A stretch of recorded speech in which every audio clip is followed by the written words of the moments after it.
Heho Pop Gengs,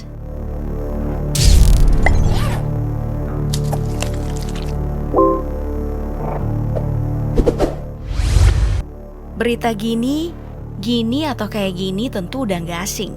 Sepertinya, hampir di semua aksi demo yang kemudian berlarut-larut selalu melibatkan gas air mata. Entah itu untuk membubarkan, menghentikan, dan lain-lain. Pokoknya penggunaan gas air mata udah lumrah dilakukan. Bagi mereka yang pernah kena, pokoknya itu perih banget. Bahkan di sebuah berita, mahasiswa yang sering hadap-hadapan dengan polisi bisa dong auto meluk saking perihnya. Emang apa sih isi dari gas air mata? Kok pedih banget? Apa kenangan dengan dia?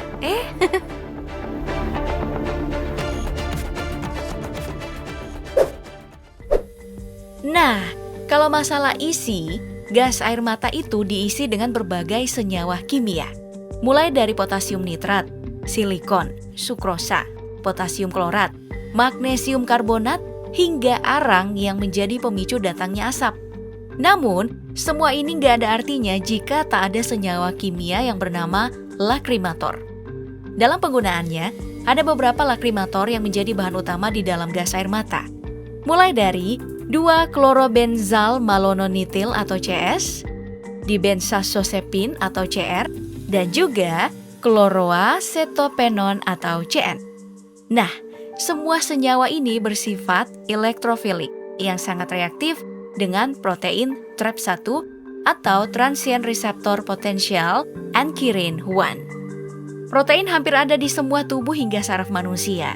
Makanya jika protein ini terpapar gas air mata, otak akan menerima rangsangan dan menerjemahkannya sebagai rasa sakit. Bagi siapa aja yang terpapar, hal ini akan langsung mengalami perasaan panas, nyeri, perih, dan ada rasa-rasa menyiksa lainnya. Biasanya organ utama yang langsung kena dimulai dari mata, hidung, tenggorokan, saluran pernafasan, dan juga kulit. Oh iya, meskipun namanya gas air mata, sebenarnya secara wujud, dalam kaleng gas air mata tadi bukanlah gas ya, melainkan berupa bubuk kristal berwarna putih. Saat digunakan, bubuk ini akan terpicu lewat sebuah pembakaran dan menghasilkan kabut. Tinggi kabutnya biasanya 90 hingga 120 cm. Makanya tuh, saat gas air mata meluncur ke udara akan cukup awet di daerah sekitar. Karena itu bukan gas biasa, melainkan kabut yang bisa bertahan lama.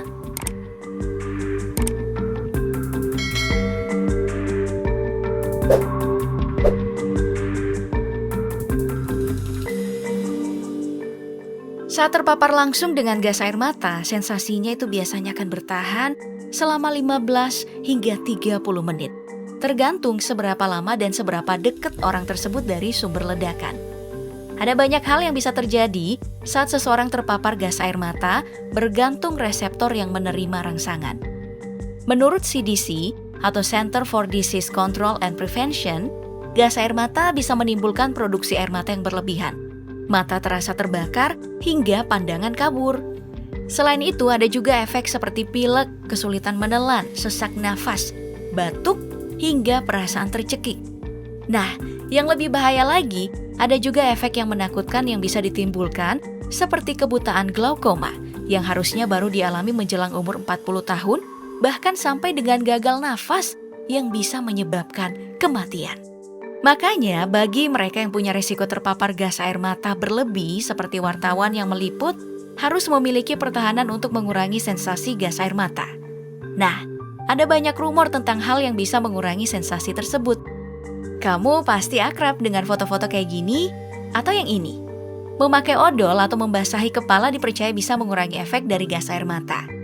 Sementara di Amerika, orang-orang mencuci muka mereka pakai susu. Kalau di Mesir, demonstran basahin kain dengan Coca-Cola. Dan di Palestina, para pejuang intifada pakai bawang dan juga cuka. Tapi apa itu punya dukungan saintifik? Ternyata satu-satunya yang bisa dibikin sendiri untuk menangani gas air mata adalah yang dilakukan oleh para demonstran di Hong Kong dan Chili. Berdasarkan sebuah penelitian, molekul gas air mata ternyata tidak stabil dan pecah lewat sebuah reaksi yang bernama hidrolisis. Untuk memicu hidrolisis ini terjadi, bisa menggunakan campuran baking soda dan juga air. Sifat basa dalam baking soda bisa tuh mempercepat proses hidrolisis dan menghentikan dengan cepat gejala paparan gas air mata. Biasanya para demonstran di Hong Kong dan Chili mencampurkan 3,5 sendok teh bubuk baking soda untuk tiap 8 ons larutan air dan ditempatkan ke dalam sebuah botol semprotan. Selain penanganan jangka pendek ini, ada juga loh penanganan lainnya yang harus diketahui saat gas air mata mulai merebak kemana-mana. Hal pertama yang bisa dilakukan yaitu lari ke tempat yang lebih tinggi. Kabut gas air mata tidak ke atas tapi jatuh ke tanah. Kedua adalah mencuci muka selama 10 menit menggunakan air mengalir atau air garam.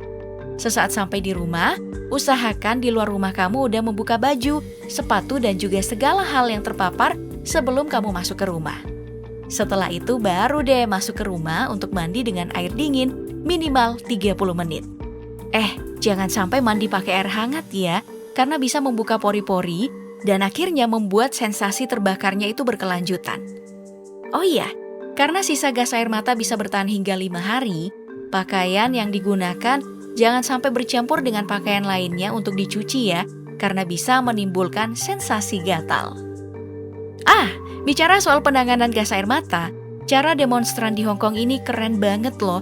Mereka menutup gas air mata pakai kon jalan, dan ada juga yang bawa tumbler serta sarung tangan anti panas.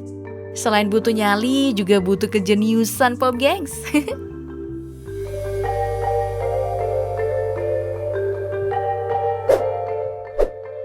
Baik, dari sejarahnya, gas air mata ini masuk sebagai senjata kimia yang digunakan di dalam perang. Penggunaan senjata kimia saat berperang sudah dilakukan sejak zaman Kekaisaran Romawi kuno hingga Perang Dunia Pertama.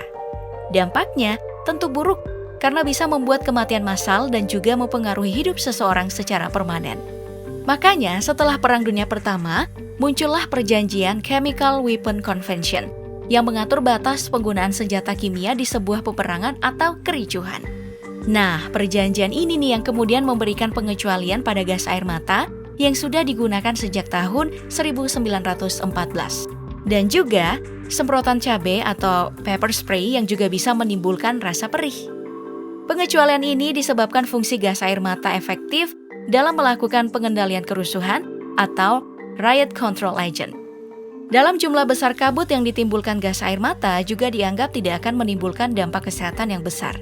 Klaim dampak ini tentu masih jadi perdebatan karena sampai sekarang masih sedikit penelitian yang dipublikasikan berhubungan dengan gas air mata ini.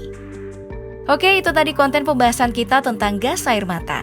Semoga saja di kemudian hari ada tuh penelitian yang membahas banyak tentang gas air mata ini, supaya kita tahu dampak panjang dari penggunaan hal tersebut.